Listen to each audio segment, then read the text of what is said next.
Welcome to The Unlikely Executive, the podcast for leaders who never expected to end up in charge, but are determined to do it well.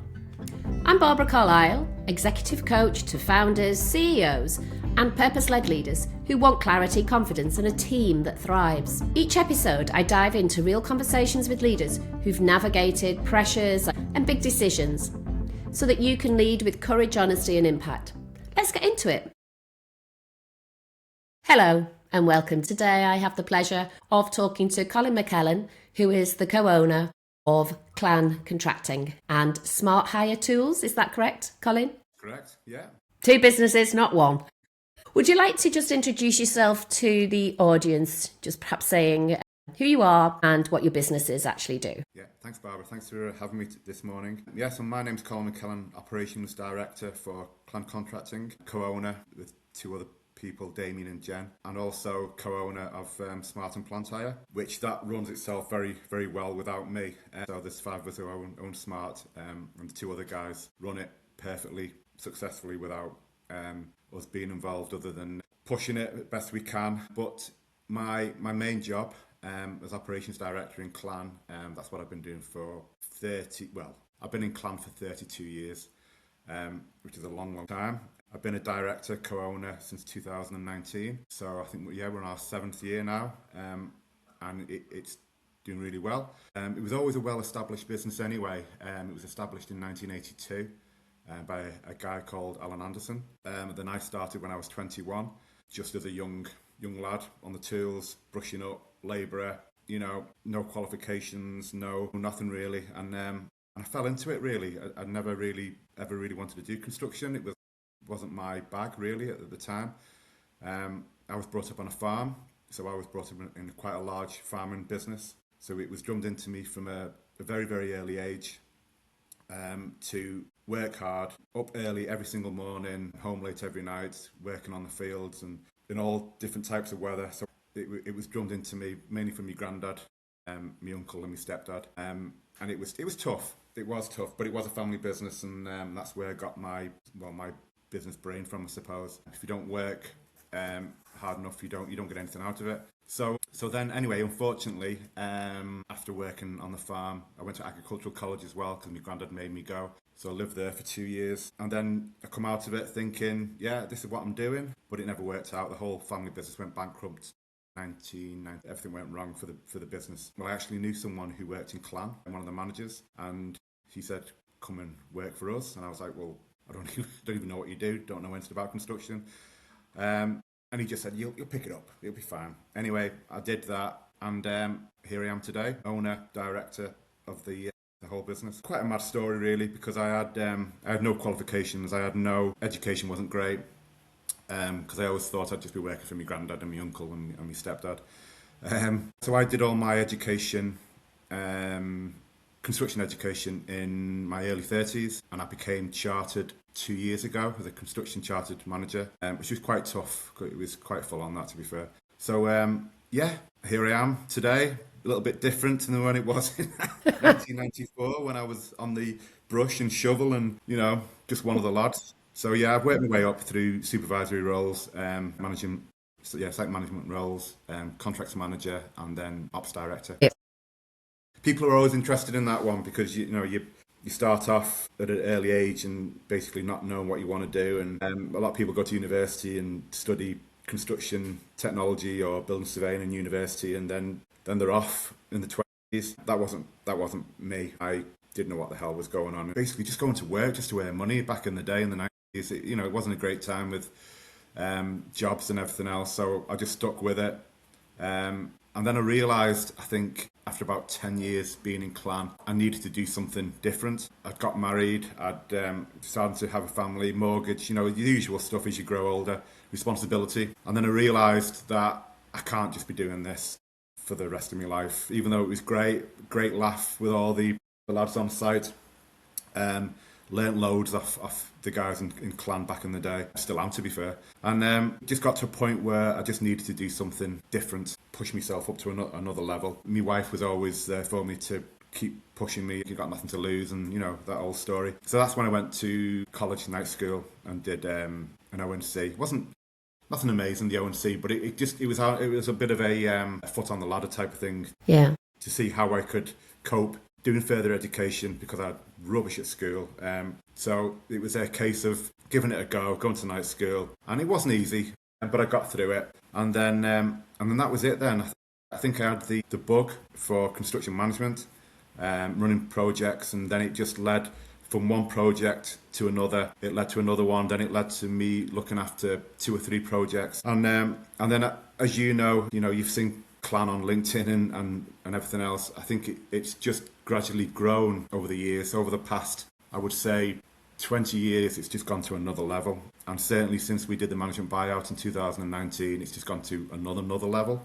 And we just keep on going and getting bigger projects and more interesting ones like conservation and Lyra Buildings, Royal Albert Dock, Blue Coat Chambers. So all the oldie worldy buildings in Liverpool that I mainly specialise in. And it's what I've become passionate about and been quite good at it, to be fair. But a lot, obviously, alongside people who I work with. I mean, the likes of Damien, our managing director, wouldn't be here today without Damien. And Jen, our finance director, she joined the business in 2014 and just put a new stamp on it and just pushed it in a different direction, which was great for us because we were a little bit old-fashioned. And then the team around me as well, the contracts managers, they all know who they are. They are an amazing team, site managers, technical people, technical brains we've got in our business is it's quite phenomenal. Yeah, and my wife as well, who without my wife I wouldn't, she just pushed me constantly. Yeah, so pushing is good, isn't it? Yeah. Sometimes you just need a push. Yeah, sometimes you just think, can I do this a little bit? You lack a little bit of confidence and stuff. And then when we did the management buyout, my wife was like, just do it, just go for it. I mean, it was 2 months before the pandemic. That didn't help.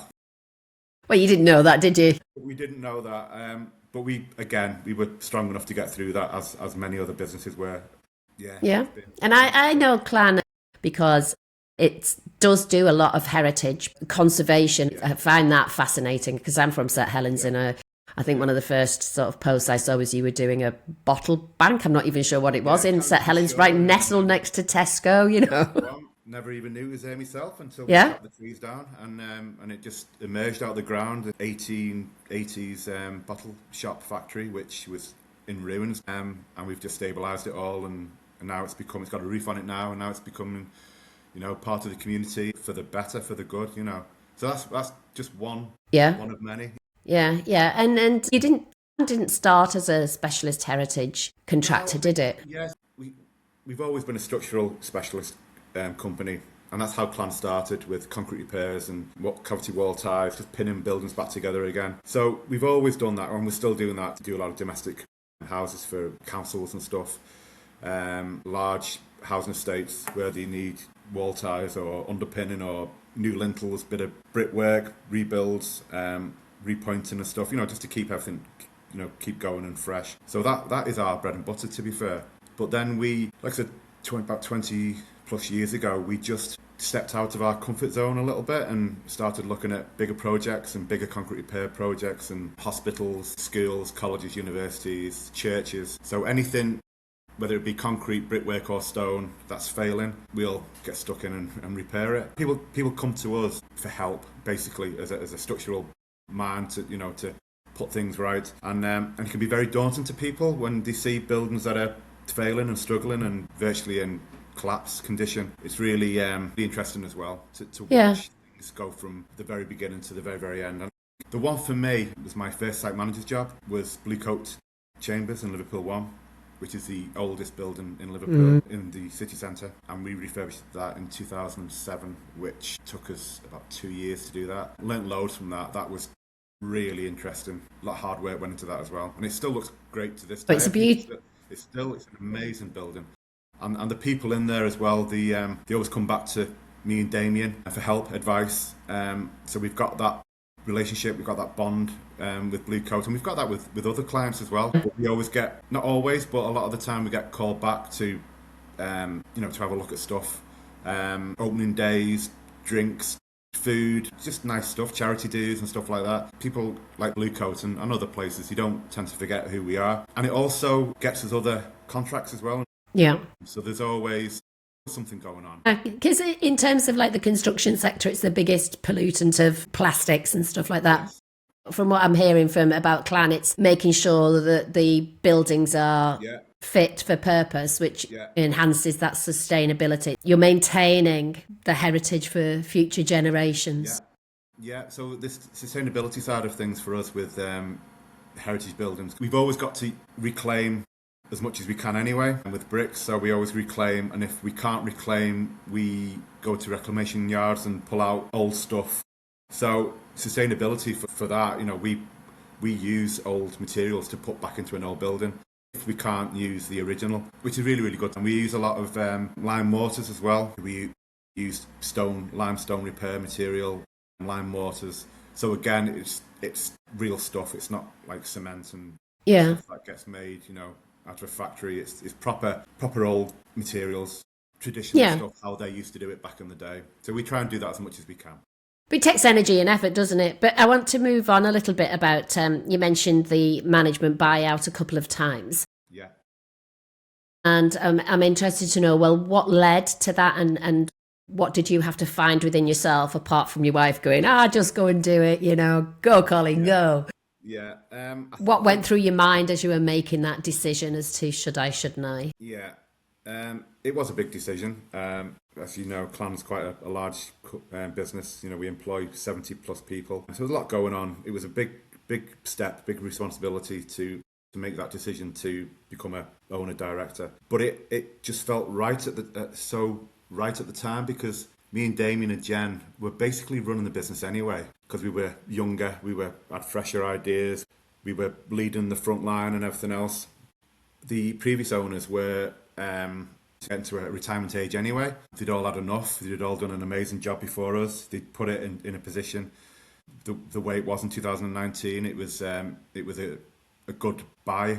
So it got to a point where Clan was very well known, very well respected. Reputation was already through the roof at that point anyway. So it was a no-brainer really for three of us, and it was a big decision. And obviously we've had our ups and downs before, during, and after the MBO. So it was a bit tricky. And but between three of us, I think we just sat around the boardroom table and we all just looked at each other and we thought, if we don't do this, we're going to regret it. We might regret it anyway with doing it, but if we don't do it, the regret could be bigger. And if it does go wrong, or we just find it an absolute nightmare, at least we can say to ourselves and our families, well, you know what? At least we've had a go. At least we've. Yeah. And I think the business was already set up anyway. We already had so many clients, so we weren't starting something new. We weren't. The gamble wasn't as deep as a lot of people would take. But yeah, it's. I mean, we've changed it a lot. I mean, the business is probably nowhere near the same as it was when it was previously run by the other directors. But we had that good start with Clan. Yeah, and it keeps on pushing on and on and on and on, and yeah, good. So you mentioned the highs and the lows, and I have to ask, what have been the lows and how have you navigated that? Yeah, I think the pandemic was a low, only because we just didn't know what was going to happen and we had to put people on furlough. But that turned itself around. But I think for the first 2 months, we just didn't know what the hell was going to happen. And like any business, we've had ups and downs with staff, and we've got to let people go, and then we bring people in, and we have our ups and downs with people like that. I think they can be a struggle. But I would say overall, staff are what we've got right now are amazing. It is literally a roller coaster. 1 minute you're like, oh, this is just an absolute nightmare, and then the next day it's like, you know what, this is really good. You know what, with stuff we do in Clan, every day is different anyway. You never know what's going to happen. You never know what building's going to be thrown at you. Yeah. So it is an interesting one. And even though I've been doing this job since 1994, I'm still learning every single day, and that's what keeps me going. I think you know it all, and and then the next thing you've heard something and seen something, and you're like, wow, I didn't even know that existed. So that's the interesting side of it. I wouldn't be lying if as a business owner, you do have the odd sleepless night. Certainly in the early days, when you're basically putting it all on the block, and you're like, oh, it's like one big gamble. It's like putting all your red on one number, and you're thinking, oh my God, is this the right thing to do? So yeah, I've had a few sleepless nights. But Yeah.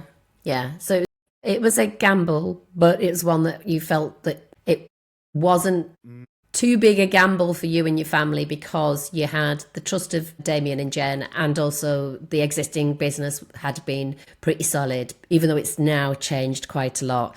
And like you said, the lows are always going to be those staffing issues because you can't really predict people, and people will outshine your expectations on some occasions and totally fail you on others. yeah, absolutely. We've got some guys who've been with us for many, many, many years who are just the knowledge is incredible. And then we've got newer guys coming in who bring new ideas. So we just had a graduate commercial manager join us, come in with really modern, up-to-date ideas. Because I'm 54 this year and still a little bit old-fashioned. So when you've got newer, younger people coming in, it's really good, really interesting to see how their look on stuff is. After they've only been here for 6 months, I'm learning a lot from that. To be fair, it's really good. Yeah, it's that different perspective, but sometimes leaders aren't open to the different perspective. And they say, "Well, it's not how we've done it round here. That's not how it's done." Me and Damien and Jen spoke about this briefly, and we all just said, "You know what? This is what we need." You could just feel it, and it took me back to when I was 21, when I first came. Okay, I was only on the site and doing general labouring jobs, but I was eager. I worked hard. I had some ideas, and so it took me back a little bit. Things have got to keep on going. The younger generation have got to keep coming in, pushing us in some respects. That's how it works, and that's how it worked with me and over the years. And now it's happening again. I want to retire happily and knowing that Clan is in good hands with the younger generation, because I want Clan to keep on going and going and going and going for years and years and years. And when I'm, old man and I can still look at it and go, you know what, look at it, it's still going. It's great, that, you know what I mean? That's what I want to, that's my vision when I'm older.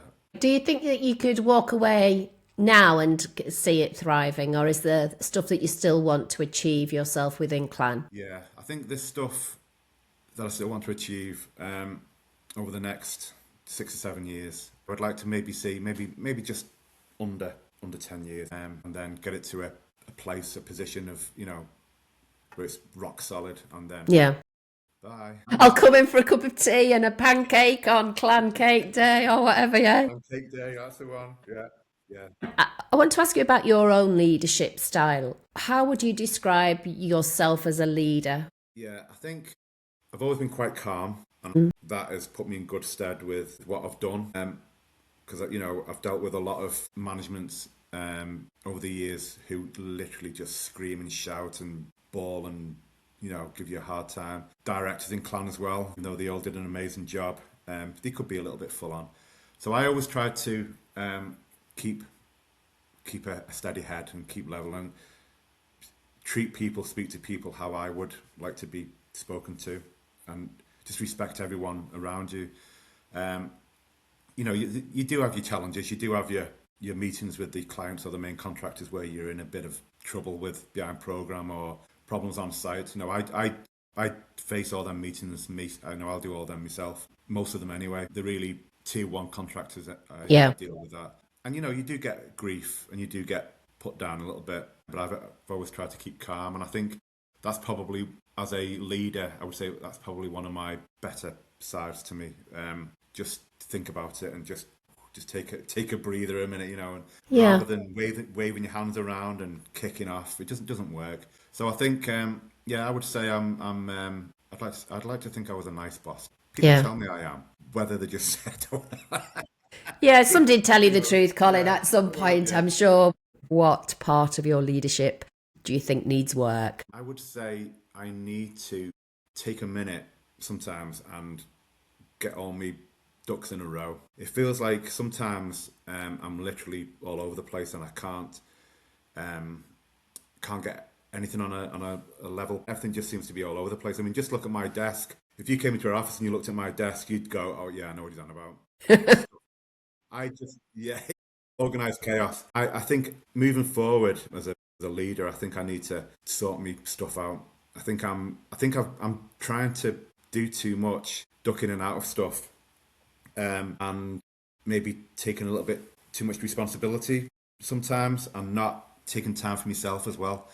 I just tend to get all flustered and get buried with drawings and paperwork, and then go home, and then I'm just like, oh God, I haven't even done what I was supposed to have done today, because I've just been too busy looking at nothing. Yeah. Yeah, it's sort of like a bit of a your brain just like sort of like goes slow. You're like, oh, come on. I think I just need to, like I said before, the good old saying of getting all your ducks in a row. And once you've done that, you can work from left to right or right to left, and put everything in order. At the minute, I've got nothing in order, and I think that's due to us being very busy as well. Yeah. But it's not helping me at the minute. But yeah, I would say that's one of my downsides, is not putting myself first and organising myself, and tidying. Yeah. You're not alone. I mean, and this is what I see a lot, is that people who love the job, great leaders, like you've just described, the calm leader, but actually you love doing what you've always done, which is getting down into the detail. And that's what leads to you then not having the time for either yourself or for the strategic stuff. So it's like having the to-do list, but it's not really a to-do list. It's like, I can do it, so I will. Yeah. I was only talking to Aaron last week, and he was asking me something very similar. And I struggle with coming out of doing what I did many, many years ago, being a site manager and a contracts manager. Now I'm a director, an owner of the business. I struggle being a director. I still feel like I need to go to site, get my trowel out, do a bit of this. I've actually done that. I feel like I need to do something on site, and I really struggle getting out, because I've done it for so long. I've only been a director for 7 years, but I was a hands-on, concrete repair in my hand, trowel, pointing, brickwork. I really struggle getting out of, even today, getting away from that and put myself in my chair behind my desk and being a director and owner of the business. Aaron said to me, that's really interesting that you've said that. He said, but you need to deal who you are now, not who you were. So I struggle like moving away from that role, to be fair. I really do. Yeah. And the two shouldn't be totally mutually exclusive, should they? But it's that, like, what should the balance be, and what's the driver for you? And even just saying sitting behind your desk, I could tell it wasn't like your favourite thing. So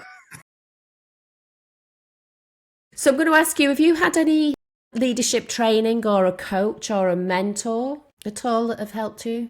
You know what? I've not. I started my ILM before the pandemic, and I got virtually to the very, very end, and then the pandemic hit, and then everyone just disappeared. All the tutors. So I never actually finished that, but I was almost done. I learned quite a lot when I did my MCAOB. I found that quite interesting, and when I was actually pulling evidence together and putting it in my assignment. But no, the answer to your question is no. When I first met you, it was a networking event for Everton in the community, from memory. And you mentioned that you'd just been on the media doing an interview, and I asked you why. And you were, if you don't mind me saying, you were quite sheepish when you said, oh, well, it was just me. And I was like, oh, why you? And you said, well, I actually, I'm a co-owner. Yeah. So I am quite curious, you weren't forthright necessarily with that statement that you're the owner of two businesses. And also, when you introduce yourself, you say you're the ops director and then the co-owner. I'm just curious, what am I comfortable calling myself? Yeah, so sometimes it feels like I don't deserve it. Okay. Yeah, because I came from working on a farm, been a labourer, bit of bricky and a bit of brushing up, a bit of, like I said earlier. And I know I've worked my way up, and I know I've done amazing things throughout my career, but it still feels like I don't deserve this. Damien, university, top-end, educated guy, very clever, Damien. Like I said, you can learn off Damien all day, every day. Same with Jen, very clever. So when you become a co-owner with these two individuals, you feel a bit, even though I'm chartered and I've got everything else, but I was on site for so long, just like all our lads are now.